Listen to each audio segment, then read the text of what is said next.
Hi, I want to take a little of your time to introduce you to and work you through a few of the fallacies that you're probably going to encounter in reading some of the texts that we're going to be looking at in this class.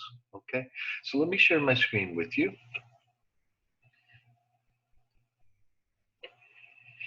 And you see, we're going to be looking at informal fallacies.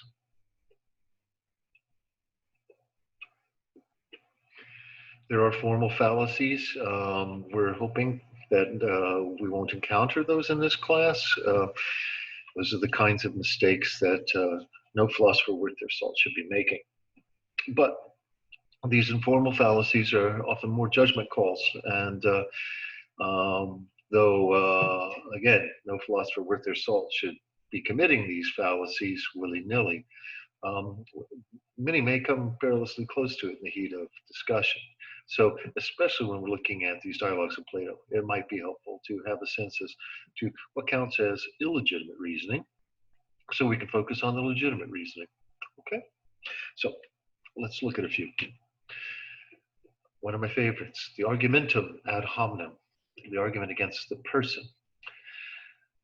The basic structure of this is when you draw a conclusion for your argument based on a flaw in your opponent rather than your opponent's argument.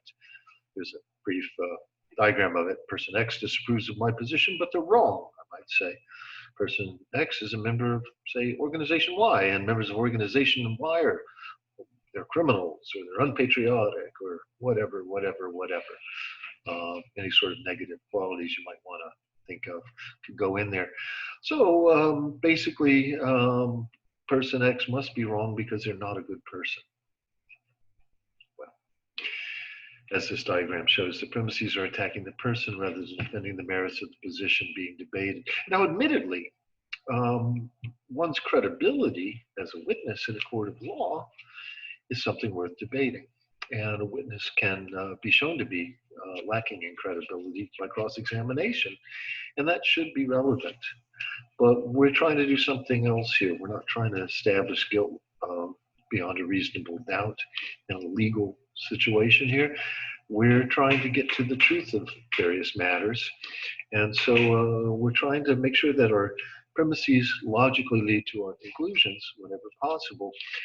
And there doesn't seem to necessarily be any logical connection between the person who puts forward a position and the reasonableness of that position. So that's the basic structure of the fallacy. Keep it in mind as we look at some more that we'll start to get a fuller sense of this, I hope. The tu quoque. Often this is considered simply a special case of the ad hominem argument because, again, it really directs its energy not to the topic of discussion, but to the discussant, your opponent, as it were. Basically, it's a Latin phrase meaning you're another one. So it's a kind of ad hominem fallacy where you basically accuse the person who maybe is accusing you of something of having done the same thing. And we're certainly familiar with this from the playground, from geopolitics, where people behave like children in the playground all too often. But we don't really want to engage in this sort of reasoning if we can help it while we're trying to get to the truth of a philosophical matter. Okay, so here's an example. You've been lecturing me about X, whatever X is, but you did X, and you never apologized for it, so I'm going to make my own decision. Why? Well, I'm entitled to make my own decision, and you can't influence me because you've already established, or I've established, that you're a hypocrite, so I can disregard what you have to say. Why does this remind me of my childhood? I'm afraid I must have used this one far too often in my own case. Well, let's look at another. Ad populum, the argumentum ad populum, known in English as the appeal to people, or often called a bandwagon argument. The idea that you're jumping on a bandwagon, old-fashioned campaign technique. So I don't know if that helps much. I prefer to just call it the ad populum, but you call it whatever you will as long as you recognize it, right? The idea here is that a person will make an appeal to popular sentiment, and therefore they're not required so much to give you a good reason for accepting their position. They just sort of hope that your basic willingness to want to be part of a group, I want to clarify that in a moment, but your willingness to want to be part of the group and to fit in, especially when passions are high, is enough to convince you to overlook any logical flaws and accept their conclusion just because you want to be part of the gang. Now, there's a little twist you can apply to this, and it's frequently done in advertising in particular, where instead of appealing to people's natural tendency to want to be part of a group, you appeal to people's contrary tendency to want to be somehow separated out from other groups. Sort of snob appeal is what I have in mind. This may be good enough for everyone else, but for me, I have special needs or higher tastes or whatever. That kind of appeal, though it seems to work in the opposite direction, still relies on a sense of what the mob, the crowd, might want and might believe. And so that's often also considered to be a kind of an argumentum ad populum. It's sometimes referred to as an argumentum ad populum of the indirect variety. But I hope you can see how both of these might have something to do with one another. Okay. Here's an example I came up with the other day. It's relatively current at the time I wrote it, at least.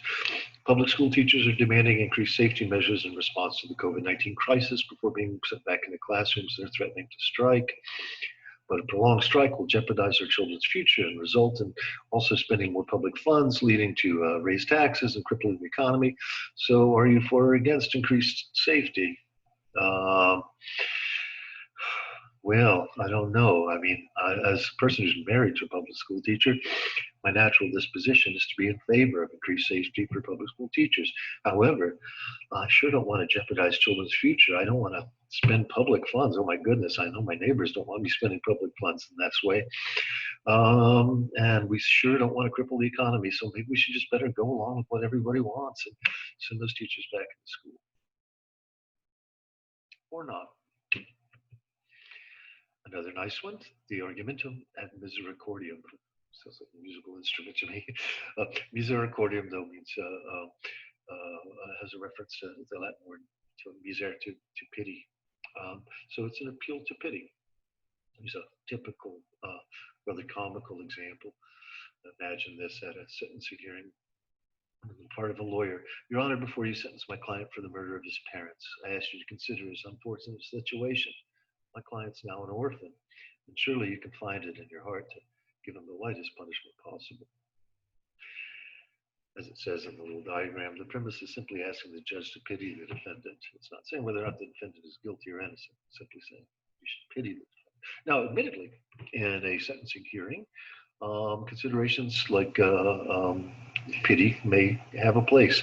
But in determining what's right or wrong, or true or false, or good or bad, in more general, rational terms, whether or not you feel sorry for your opponent, if the opponent be in this situation, shouldn't really matter much, right?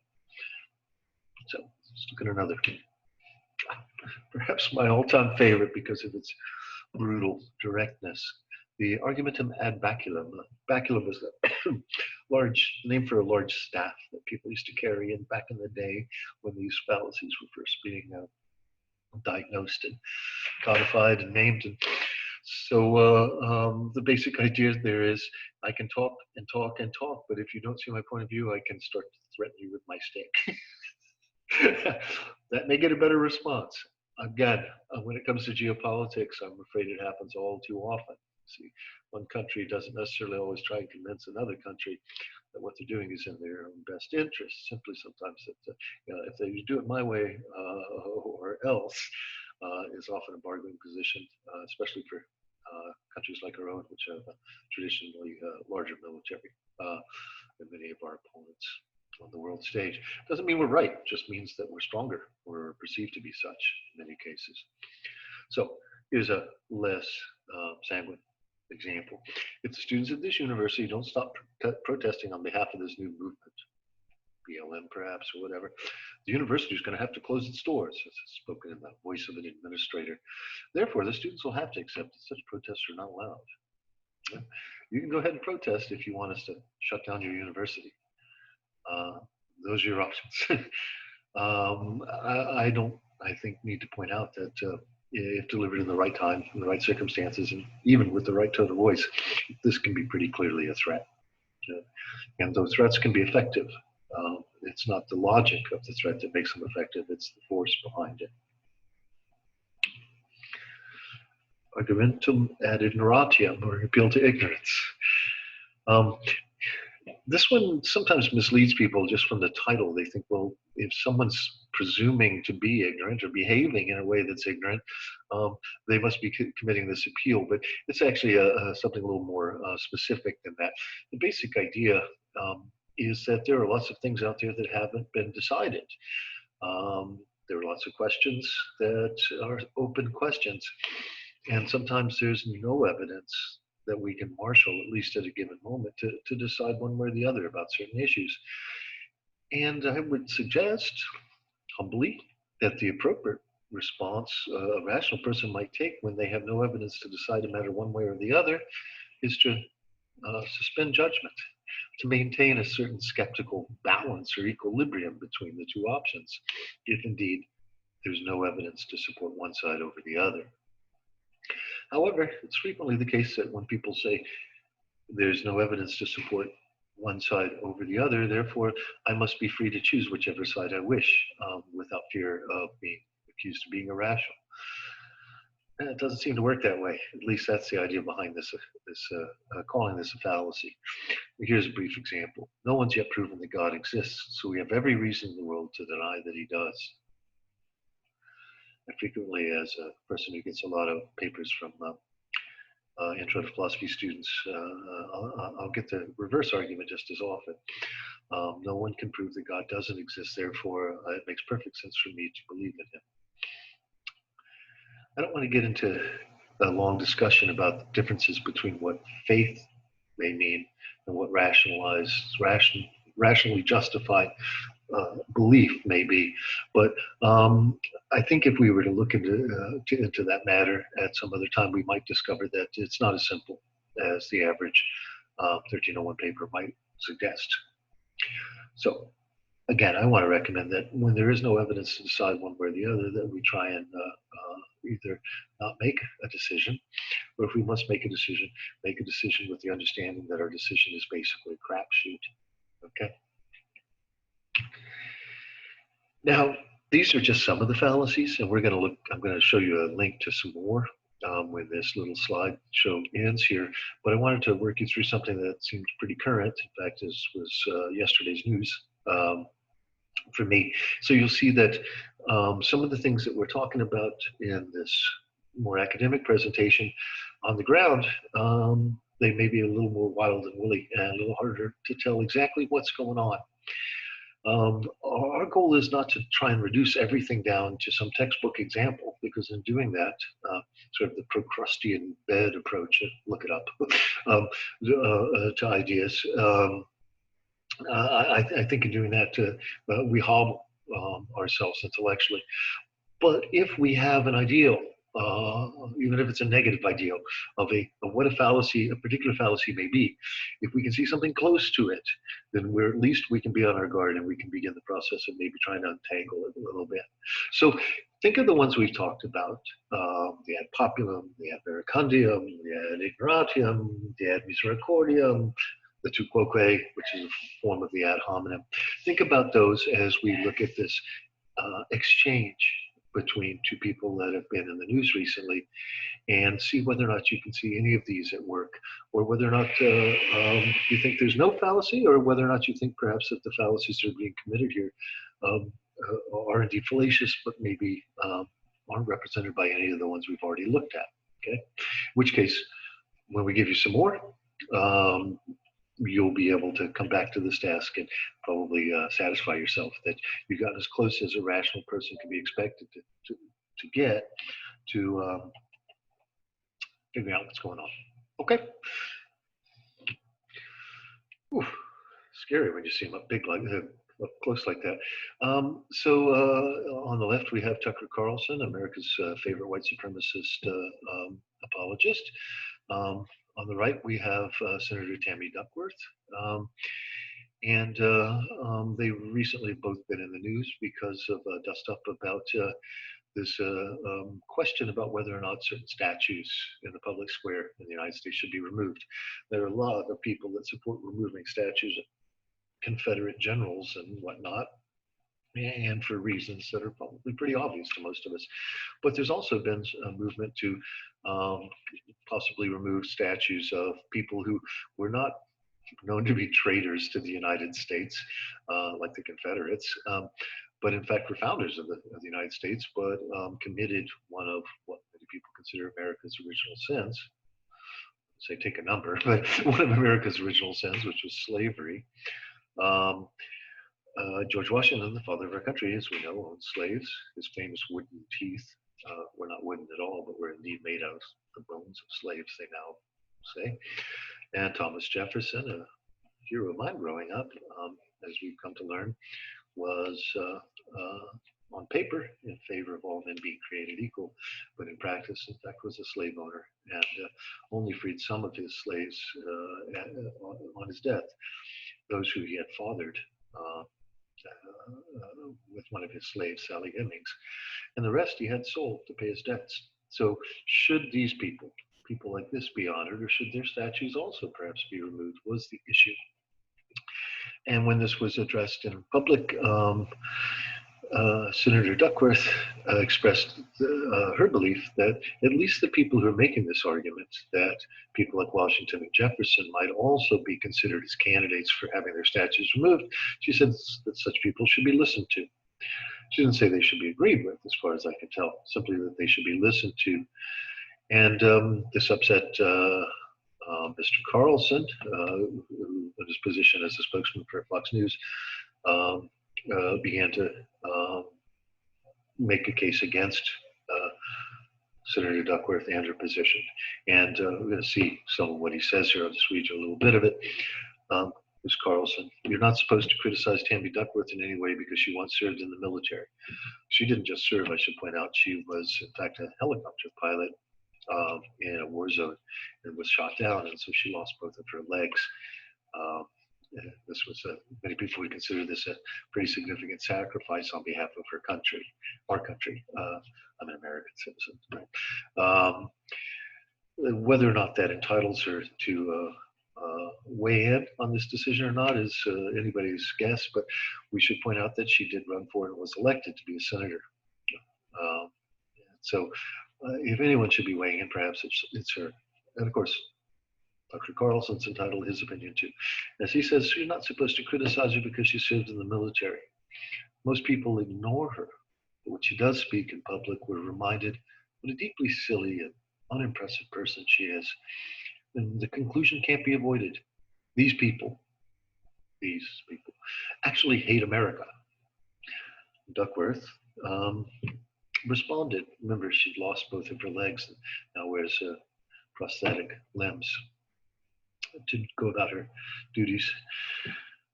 She tweeted, does Tucker Carlson want to walk a mile on my legs and then tell me whether or not I love America? Tit for tat. So this happened next. He escalated. He asked her to come on his show, and when she said, not without your issuing first an apology for saying I hated America, he said no. And you can read a little bit of what he says here. Keep in mind that Tammy Duckworth is not a child, at least not technically. She's a sitting United States senator who's often described as a hero. Yet Duckworth is too afraid to defend her own statements on a cable TV show. What a coward. And here we can see a little bit of some of the backlash against that. Host Tucker Carlson is under fire for his comments about Illinois junior senator and potential vice presidential pick, Senator Tammy Duckworth. You're not supposed to criticize Tammy Duckworth in any way because she once served in the military. Most people just ignore her. But when Duckworth does speak in public, you're reminded what a deeply silly and unimpressive person she is. So what to make of all of this? Well, it's long been considered out of bounds to question a person's patriotism. It's a very strong charge, and we try not ever to make it. But in the face of all of this, the conclusion can't be avoided. These people actually hate America. There's no longer a question about that. Okay, so Duckworth quickly hit back on Twitter. She wrote, "Does Tucker Carlson want to walk a mile in my legs and then tell me whether or not I love America?" Duckworth lost both her legs when the helicopter she was flying was shot down in Iraq back in 2004. She has served in Washington since 2016. All right. His host, And this goes on. Subsequently, Carlson referred to Duckworth as a moron and a fraud. And under the Chiron, I believe that's how that's pronounced. That's the screen crawl that was running underneath him during the show. It read, "We have to fight to preserve our nation and heritage." As some people have pointed out, that's 4 words short of the famous 14 words of the white supremacist code. Whether or not that's what was on the mind of the person who produced the Chiron for Tucker Carlson show or not, I guess, well, we may never know. But at any rate, Carlson also added into the list of targets of people who hate America and presumably are also morons and or frauds. Ilhan Omar, who you may also know of, who's a Minnesota congresswoman, said that between them, they're trying to tear down our country. And here's his point of view. The problem is there are many of us here who do like this country. We live here. We don't want to destroy it. We have every right to fight, preserve our nation and our heritage and our culture. And he then encourages his viewers to, quote, laugh in their faces. That is, laugh in the faces of Duckworth and Omar as a response. Of course, no time could pass without Donald Trump deciding to weigh in on this. And so he retweeted some of what Tucker Carlson had said, and then asked apparently for his, or at least gave the approval for his campaign managers to go on the offensive as well. And so over on the right here, we'll see what one of his, what Scott O'Grady, the co-chair for Veterans for Trump, had to say. Tammy Duckworth is now using her military service to deflect from her support for the left-wing campaign to villainize America's founding. If she can't defend George Washington, our first commander-in-chief, those of us who still respect our founding fathers' immense sacrifice and think America is worth fighting for will hold her accountable for cowering to the far-left fascists in the Democratic Party. You see, rhetoric's escalating like it's under pressure. And lo and behold, the voice from the other side, if other sides there be, comes in. Joe Biden, he addresses the campaign statement during a fundraiser where actually Duckworth was present, and he complimented her. He said, "I can't think of anyone who's shown more courage of both kinds. I really mean it, Tammy. I'm grateful for you here with me in this fight." And then turned to the Trump campaign and Trump's referencing of Tucker Carlson's viewpoint, said, "I can't tell you how I felt today when I heard the President of the United States, Donald Trump, questioning your patriotism. I found it virtually disgusting, sickening. I just think it's a reflection of the depravity of what's going on in the White House right now." Oh my.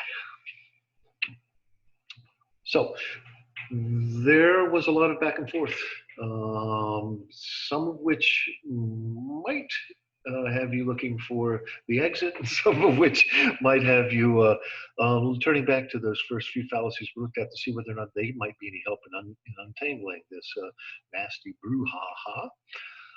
But if those don't work, if you think that some of what you saw there is maybe not impeccable reasoning, but you'd like to have some help in figuring out what's gone astray, there may be some other fallacies for you to learn. And so there's a link here. If you click on this, it'll take you to outside of Blackboard or whatever platform you're on when you're viewing this, and it will take you to a website where you'll be worked through 15 fallacies, 11 of which I believe are new to us, with examples, some amusing, some less so.